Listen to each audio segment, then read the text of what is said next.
The first time it happened was at 3:06 in the morning. Lucas woke up with the distinct feeling that the air in the room was wrong. Not cold, not heavy, wrong. He opened his eyes expecting to see the window to the right, but she was on the left. He blinked several times.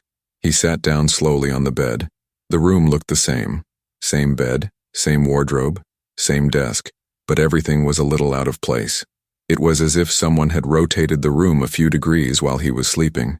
He thought he was confused. They are levers. Nightmare. It's all in your head.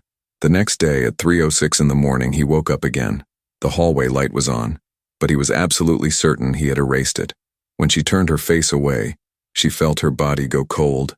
The bedroom door, which had always been aligned with the foot of the bed, was now behind him, as if the room had spun, and he had been left in the same place. He just stared at it, paralyzed. He put his hand to his forehead. He closed his eyes. He took a deep breath. When he opened it, the door was still there. Wrong place. In an impossible place. In the morning, everything was normal. The door is in the right place. The table where he always sat. The window facing east. The feeling that nothing had happened. Lucas didn't tell anyone. It seemed like madness. He himself didn't fully believe it. But that wasn't all.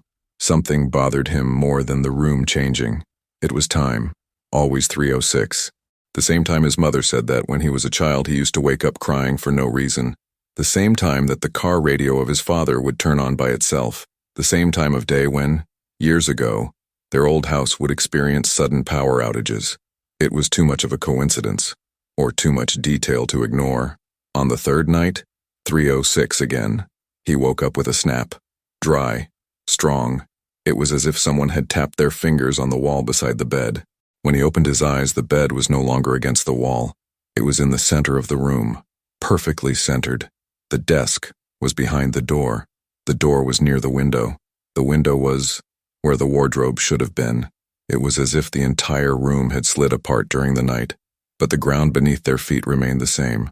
Lucas stood up, slowly, like someone who fears the ground might be less firm than it seems. He took a step. The air seemed to vibrate silently. Another one came up. The room was exactly as before, but out of place. Turned, uncomfortably consistent in its incoherence. He held the doorknob. He opened the door. The hallway was different, narrower, longer, or was he the one seeing things wrong? He closed the door and took a deep breath. He went back to bed. He covered himself up to his chest. He stared at the ceiling, waiting for dawn. The next day, everything was all right again, like always, as if the early morning hours had been a shared dream between him and his own room. But Lucas knew that wasn't true. The following night, he decided to test it. He placed a chair against the door, another heavy object in front of the window, and a glass cup right on the edge of the table. Any sudden movement would cause it to fall. He lay down. He tried to sleep, but the sleep came broken, restless, as if it were being pulled out of the body. At exactly 3:06, he woke up to the sound of the glass falling. But the glass didn't fall. He was on the ground, yes, but intact, as if someone had carefully placed it there. The chair was in the middle of the room. The weight of the window was beside the bed, and the window was open. Lucas felt his stomach churn. It was no longer the fourth sliding room. The scenario wasn't changing. Someone, or something, was rearranging everything while he slept, and it wasn't random. It seemed intentional, orchestrated. He sat there, watching everything, feeling the unsettling certainty that he was not alone in there. A chill touched the back of his neck, a feeling that something was standing directly behind him. He didn't have the courage to look. The next day, she spoke with her next-door neighbor, Donna Luisa. She had lived there for over 20 years. I knew everything. He knew everything, or almost. He asked somewhat awkwardly if she had ever sensed anything strange in the apartment. She looked at him for a second that was far too long. A heavy silence fell between the two. "In your room?" she asked. "Yes." "So it's already started?" she said softly. Lucas felt a chill run down his spine. "What started?" "They call it misalignment." "Who are they?" "The ones who lived here before," she said, looking directly into his eyes. "The problem was never the apartment. It was the room." Lucas swallowed hard. "What's in the room?" "He doesn't like staying in the same place." He laughed nervously. "The fourth? Do you think walls are fixed?" she asked. "Do you think spaces don't move?" Sometimes the room isn't where you think it is. Sometimes it tries to go back to where it was before. Lucas didn't know the answer. And there's something else, she said, almost whispering. The room always gives a warning before changing rooms. That made Lucas freeze. How? With signs, she replied. Sounds, objects out of place, doors that no longer close the same way, wrong reflections. I didn't see any wrong reflections, he lied. Not yet, she said. The following night, he couldn't sleep. He stayed awake, lying down, waiting. The room seemed too quiet.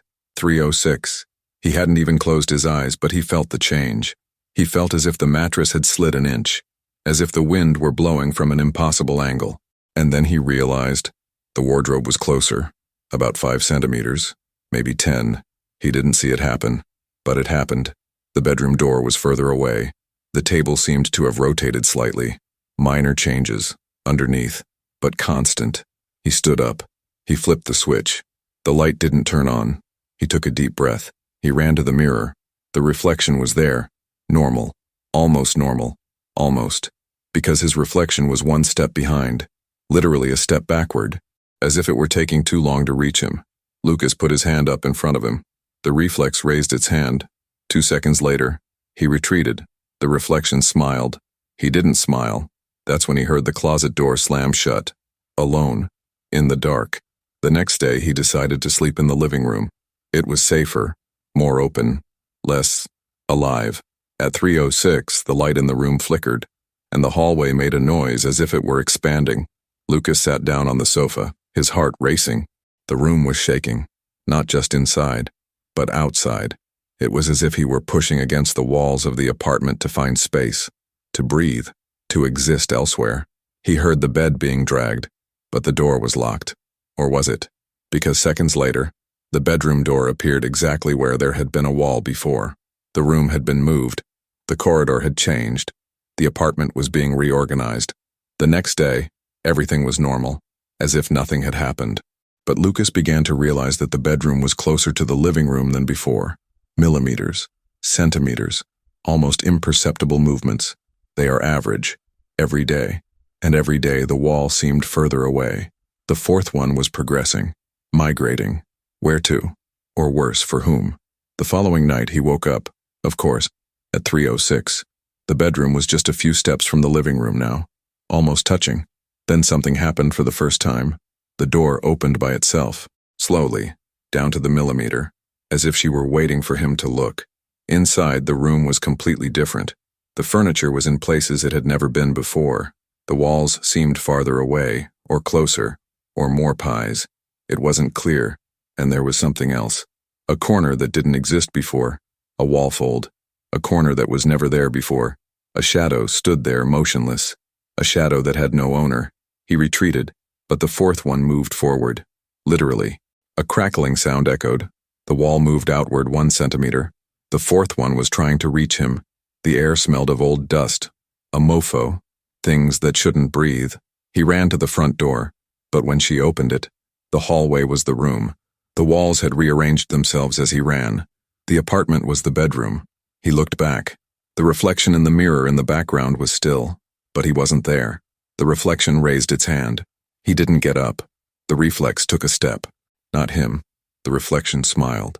That slow smile. Cold. That it didn't imitate anything human. Then the whole house shook, as if it were breathing, and the reflection wrote something on the fogged glass, with a finger that wasn't there. You are in the wrong place. The door slammed shut behind him. The walls have changed position. The ground seemed to tilt. And then he realized, it wasn't the room that was changing location. It was him. Every night at 3:06 a.m. Lucas was sleeping in a different room. Older, more distorted, more closer to something that shouldn't exist. Each movement was a step deeper, further from the real world, closer to the original room. The room that didn't belong in that building, not even back then, not even to that house. Until finally, one quiet morning, at 3:06 a.m., the room found its way back to where it should never have left, and Lucas could no longer be found.